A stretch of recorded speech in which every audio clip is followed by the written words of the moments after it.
The story of the 10 heavens, tree of life, fallen angels, face of God. 2 Book of Enoch, 1-22. On the first day of the month, I was resting in my house, alone on my bed. As I drifted into sleep, 2 extraordinary men appeared before me. They were unlike anything I had ever seen on earth. Their faces radiated like the sun, their eyes burned like fire, and flames seemed to flow from their lips. Their clothing shimmered in shades of purple. Their wings gleamed brighter than gold, and their hands shone whiter than snow.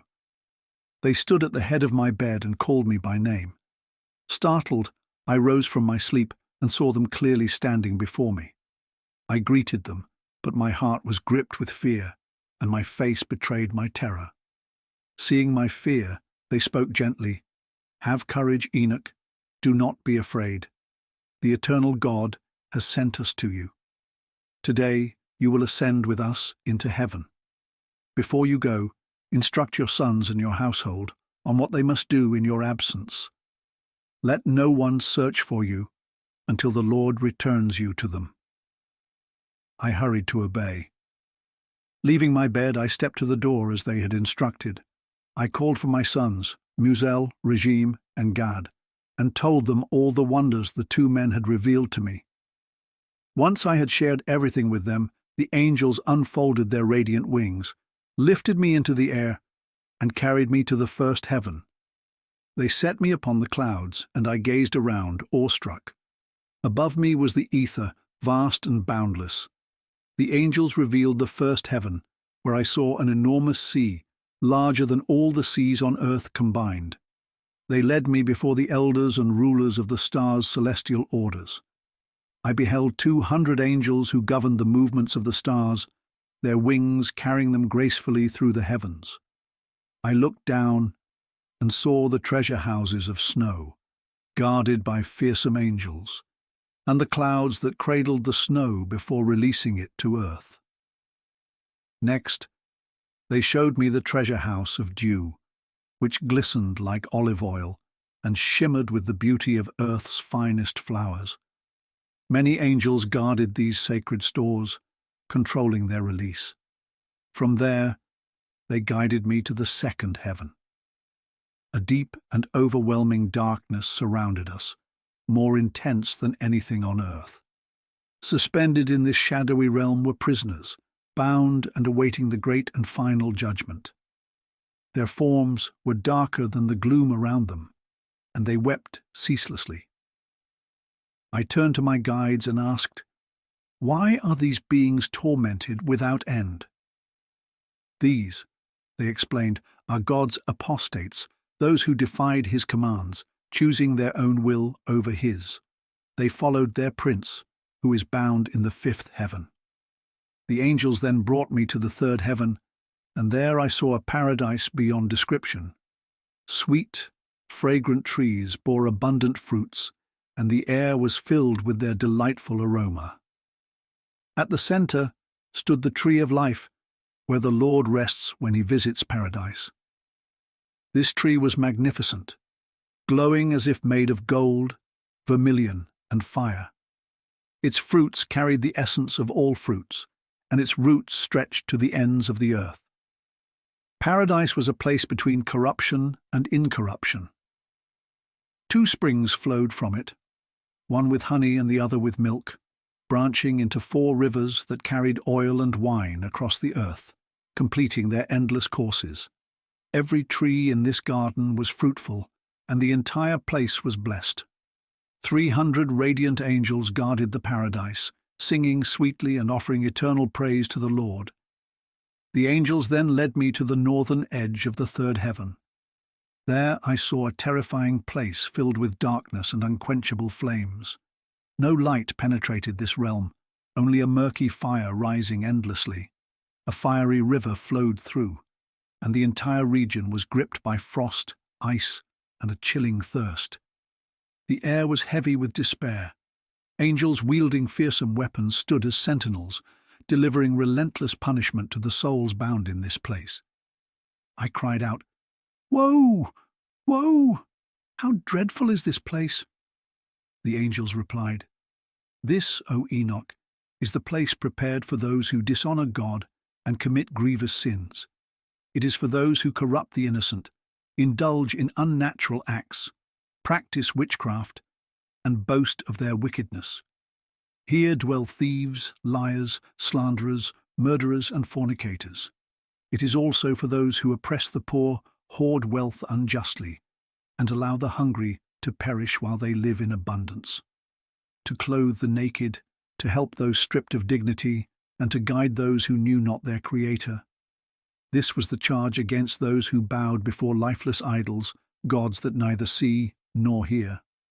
They worshipped what their own hands had made, vain creations of unclean imagination. For all such as these, a place of eternal inheritance has been prepared. The men then took me higher to the fourth heaven. Here they showed me the majestic dance of light as the sun and moon traced their paths across the sky. I measured their courses and compared their brilliance.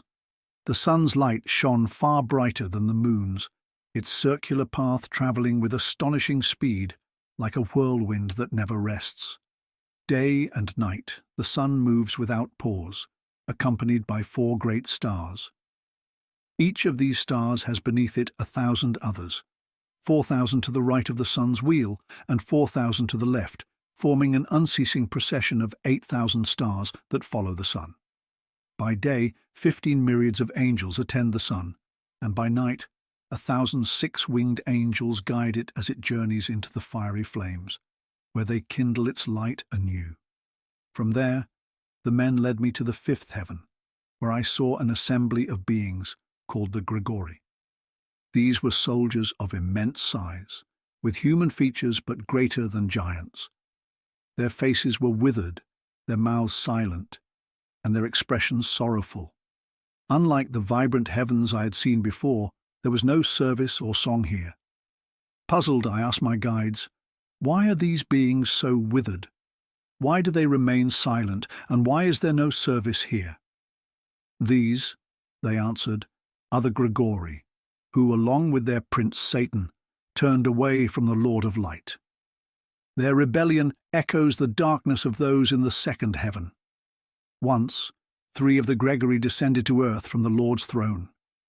On the hill of air, they broke their sacred vows, took human wives, and defiled the earth with their offspring, the giants, beings of violence and enmity. Because of their deeds, God pronounced a great judgment upon them. Now, they mourn for their fallen brethren and await their punishment on the Lord's great day." The men then carried me to the 6th heaven, where I witnessed 7 radiant bands of angels, their brilliance surpassing the sun. There was no difference among them in appearance, clothing, or behavior. They moved with harmony, keeping the universe in balance. These angels observed the stars, tracked the moon's phases, governed the sun's revolutions, and maintained the order of the world. When they encountered wrongdoing, they issued commands and sang praises to the Lord, their voices resonating in a melody beyond human description.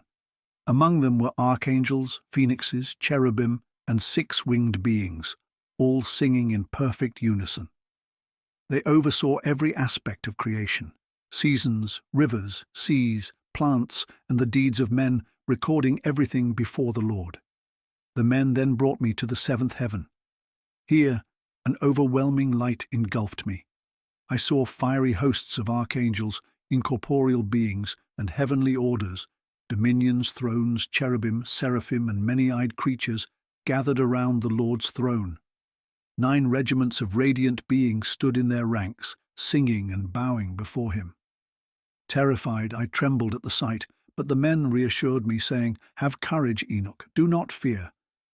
They guided me further, where I saw the Lord himself seated on his incomprehensibly high throne. This was the 10th heaven, called Aravot. Heavenly hosts stood on 10 steps, each rank serving in perfect harmony. They bowed low before the Lord, their songs resonating with joy and boundless light. I also glimpsed the 8th heaven, Muzaloth, where the seasons, rains, and droughts are governed, and the 9th heaven, Kushavim, the home of the constellations. But it was in the 10th heaven that I beheld the Lord's face, radiant like molten iron, glowing with sparks and flames. His presence was indescribable, both awe-inspiring and fearsome. Who am I to attempt to convey the majesty of his glory? The Lord's throne was vast, beyond human craftsmanship, surrounded by countless cherubim, seraphim, and unending songs of praise. His beauty was unchanging, his glory immeasurable. Overcome, I fell on my face before him. But the Lord spoke to me, his voice both gentle and powerful. Have courage, Enoch. Do not fear. Rise and stand before me for eternity.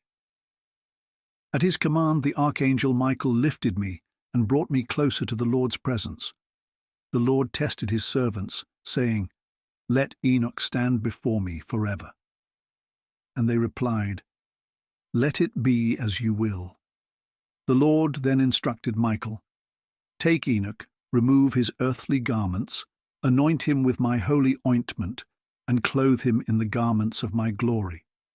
Michael obeyed. The ointment he used radiated with a brilliance greater than the sun, and carried a fragrance sweeter than anything on earth. As I was clothed in glory, I felt transformed, basking in the light of the Lord's eternal presence.